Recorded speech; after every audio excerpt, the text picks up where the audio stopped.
One thing that we want to just chat about briefly is the use or the lack of using treats when training. I've got here in my hand a little dog biscuit, and you can see how focused Izzy is on this treat. Now, when I'm training, I never use treats. And the reason that I don't is because there's a few reasons. Is that one is that you get a dog who's just simply fascinated and obsessed by these little treats, that all they want is this food out of your hand.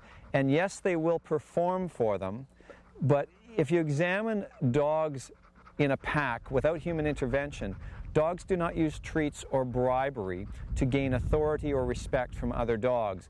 They use a scale of increasing correction.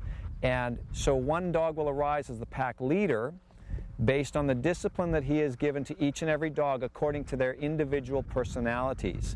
Now, in the beginning, if you use praise and discipline as compared to treats, you will end up getting what looks to be the same result initially. But the part where the treats begin to fail is when the dog is off-leash at a greater distraction, and they choose that they would rather have the other distraction over the treat, and they know that there is no consequence for them not returning to you or for doing the command, whatever it might be. Whereas when you use a method of praise and discipline without treats, the dog understands, no matter where it is, that there is always a consequence for not responding to you, and that is when you get a dog that you can trust. Doesn't matter what's going on. When you give a command, the dog understands the reward that it will get, which is your affection, but also the discipline that it will receive if it chooses to ignore you. So by removing treats completely from our training, we get a dog that we can trust under any situation. Hey buddy, you want this? Would you like that?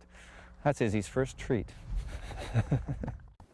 A lot of times when people have gone to your basic puppy type class at a major pet store, they will use treats heavily in their training process.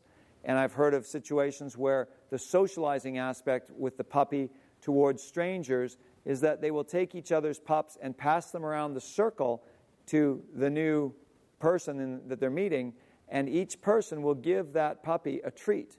What they're teaching the pup is not that human beings are nice, but that all human beings that they come into contact with in the early formative years of their existence in our world is that human beings are passive and submissive, and they relinquish the one main element of life that dogs always will fight or be dominant for. We are going down the road of teaching our dog aggressive tendencies when we fall into this societal trap of giving our dog a cookie or a treat out of our hand. Whether or not we ask the dog to sit is inconsequential. We need to resist the temptation to follow along these bandwagon approaches.